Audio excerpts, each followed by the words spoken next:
Hello and thank you for joining me. Today we're in Shakespeare's county. To be or not to be, that is the question. Happily, this video is to be, and we'll be making our way through the beautiful Warwickshire countryside, from the small village of Long Marston, along the Stratford-upon-Avon Greenway, which is completely traffic free, into Stratford-upon-Avon, the birthplace of William Shakespeare.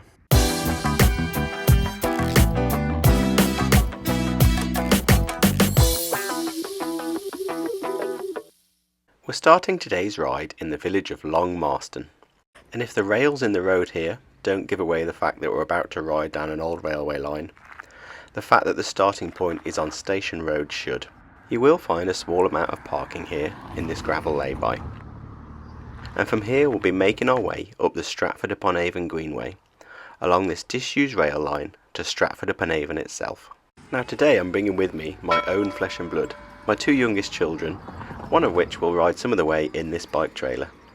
And you can see immediately I had a problem getting over these sleepers that they've put in place over the entrance to the Greenway. At this point my 3-year-old was not in the trailer, so with a bit of manoeuvring I was able to get this over, but I'm struggling to see the point of these sleepers that block the entrance to the Greenway. There seems to be neither rhyme nor reason to having them here, but we've made it past. So let's keep going the 5 miles along Route 5 of the National Cycle Network towards Stratford-upon-Avon. So we're now riding on the former railway line that links the village of Honeybourne on the Cotswolds line to Stratford-upon-Avon. This was actually the first railway line to reach Stratford-upon-Avon in 1859. The railway was constructed by the Oxford, Worcester and Wolverhampton Railway, which later merged with the Great Western Railway. But today there are no trains running on the line. We now have this fantastic Greenway, which forms part of the National Cycle Network Route 5. And I think cycle routes like this are absolutely fantastic. Safe spaces for you and little ones to get out and enjoy some cycling. I can't get enough of routes like this, and I really don't think you can have too much of a good thing.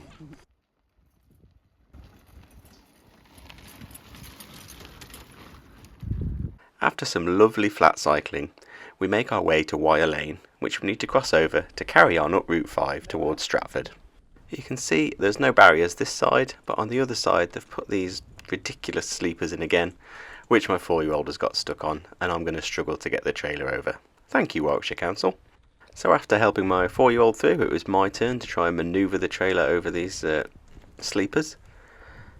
As you can see, it got stuck. I needed to physically lift it up to get it over.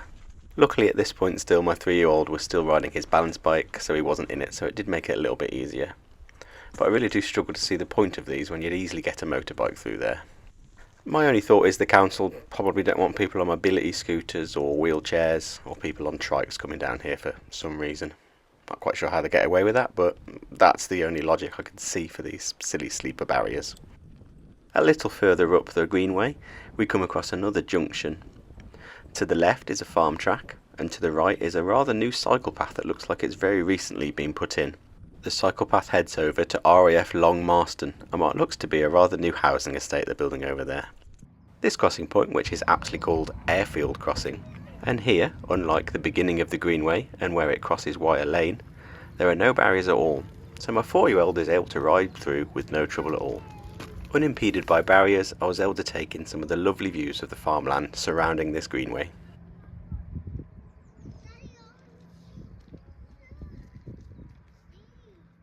Now I promise this whole video is not going to be me moaning about the barriers on this Greenway. So let's get back to a little more history about this railway. While this line was being constructed from Honeybourne to Stratford, another line was also being constructed, and that was north of Stratford-upon-Avon into Birmingham. This was opened just under a year later in 1860, and was run by the Great Western Railway. However, when first constructed, the two lines did not meet in the centre of Stratford, and there was a gap, with each having a terminus at either end of the town. At this point I'm going to pause just to have a look at this fantastic bench constructed out of old railway sleepers. At this point my 3-year-old was getting a bit tired pushing himself along on his balance bike, so I strapped that to the back of the trailer and put him in, and look how happy he was about it.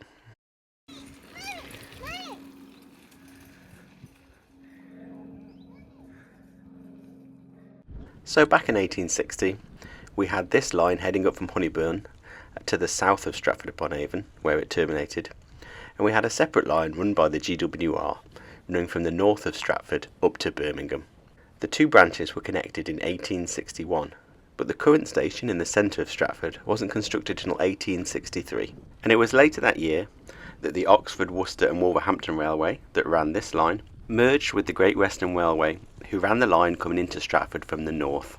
Do you want to form an alliance with me?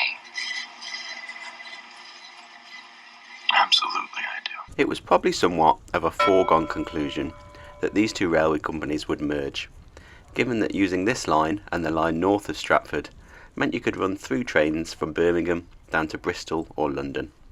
As we carry on steaming down the line and pass over yet another farm track, where we don't have any anti-accessibility barriers, we are fast approaching the first station that we're going to come to on this line. There was actually a station at Long Marston where we began, and the trains actually still run into Long Marston, although into an industrial estate there where there are large sidings for industrial units. So the first station site that we get to cycle past is at Milcote.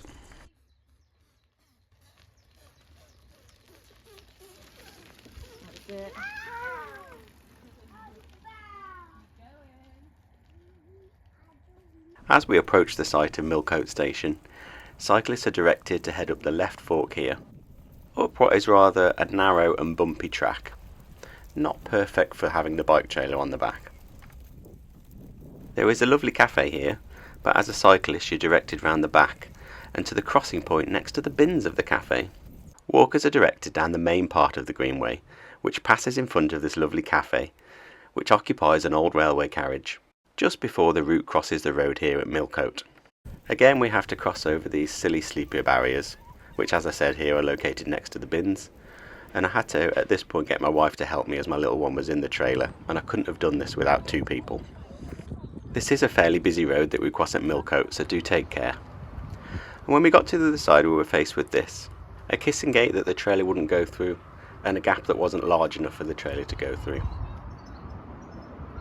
This meant detaching the trailer from my bike and then lifting it over the gate. It seems ridiculous to me that on a greenway which is meant for family cycling, that we have to go through this rigmarole to get our child trailer over the gate here. It's a good job that Mrs. Cycling Mate is made of sterner stuff and that she was able to help me lift this over. Again, if I was on my own, I couldn't have done this. For us this is a bit of a faff, but for other people that may be less able-bodied, this could put a halt to their trip down this wonderful greenway, and what a shame. Only a blinking idiot would think that these barriers are a good idea. Now there is currently some construction going on at this point where they're resurfacing the greenway, and because of that the normal cycle route has been diverted through where we've just been through. So there is a larger gate in the car park currently blocked by the construction. However, the trail from that other access point does not look suitable for a child trailer. And in any case, it's not fair to have these barriers, and that because of construction certain people should be blocked from using the greenway. Many people might think these barriers are in place to stop motorbikes, but just to put that in perspective, while we were using the greenway today we were passed by some youths on a motorbike. That was the last barrier that we encountered on the greenway, so I'll stop my whining about them now and enjoy the sight here of the old Milcote station, where you can see the platform is still intact. Trains crossed over a level crossing at Milcote and then came into the station here. And on this old photograph from WarwickshireRailways.com you can see that the platform and the trees are the only remaining features left. As we steam out the station we can talk a little bit about the demise of this line. It actually avoided the beaching cuts in the mid-60s. But local trains were never particularly popular as they ran through this rural farmland. So local passenger services were cut in 1969. But more long-distance trains did still carry on through, including the Cornishman Express, which travelled from Birmingham to the southwest. It was also a popular route for freight trains, but it was unfortunately a derailment of a coal train in 1976, further south down the line near Winchcombe, that persuaded British Rail to close the line for good after nearly 120 years of service. At this point you may be able to see that the service is pretty bumpy, but this is where they are widening and resurfacing the track, so it's not a permanent thing.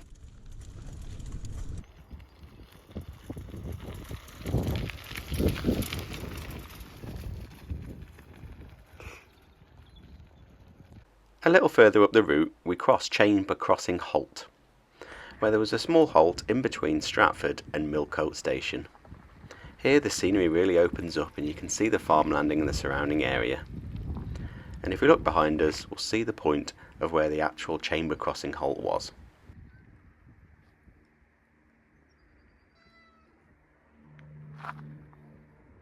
You can see the crossing keeper's cottage on the left as we look south down the line where we've just come from.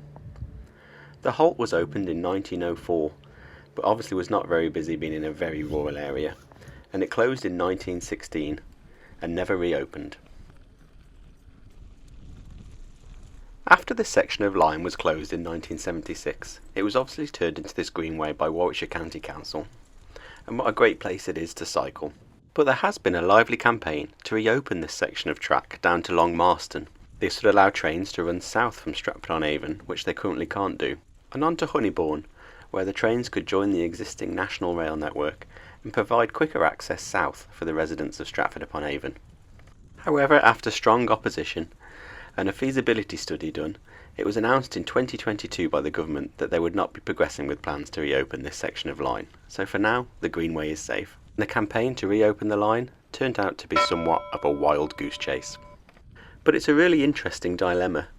Should old railway lines like this be preserved as greenways, or should we reopen lines where necessary to provide the benefits of rail travel for future generations? I'm not sure there's a straightforward answer to that question, but let me know what you think in the comments. Further up the route we pass over the River Stour. This is a tributary to the River Avon, which we'll shortly pass over as we continue up the line towards Stratford-upon-Avon. We cross over the River Avon using Stanell's Bridge on the outskirts of Stratford. This bridge is of lattice girder design and was actually built in 1908, so significantly after the opening of the railway. The reason for this being the railway was originally single track and wasn't double tracked until 1908, when the original single track bridge was replaced with this one.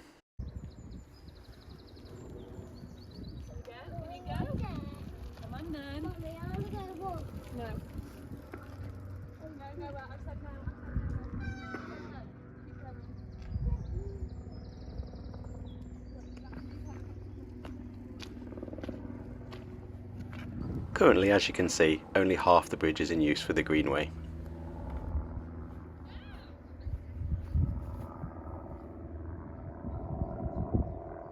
After crossing the bridge you get some great views of Stratford Racecourse. Horse racing took place here as far back as 1718, but officially the racecourse did not open here until 1755. From here it's just a short ride to finish the Greenway on the edge of Stratford-upon-Avon, completing our 5-mile ride from Long Marston. From this point you can carry on through Stratford-upon-Avon on Route 5 and head towards the Stratford Canal and carry on your journey north, or you can head along Route 41 into the centre of Stratford-upon-Avon. Or you can do what we did, stop at this lovely cafe called Bobby's in an old railway carriage, have something to eat and then turn around and make your way back to Long Marston. This cafe sits on the former site of the Stratford-upon-Avon racecourse platform, a small station that was used, quite obviously, for passengers visiting the racecourse adjacent to it. The platforms here opened in 1933, here with a view looking south, and to the north of the platforms the railway joined up with the former Stratford-upon-Avon and Midland Junction Railway. The food that I had from Bobby's was a dish fit for the gods, definitely somewhere I would recommend stopping at. We really enjoyed the meal there, and then we turned around and made our way back to Long Marston. I really hope you've enjoyed the video, but if you haven't, what's done is done. And if you have enjoyed the video, please do give it a like and consider subscribing to the channel. It really does keep things on track. You can also support the channel by buying me a beer via the link in the description, or buying one of my Cycling Nate mugs. A big thank you to those that already have, and a big thank you to you for watching. Thank you very much, and happy cycling.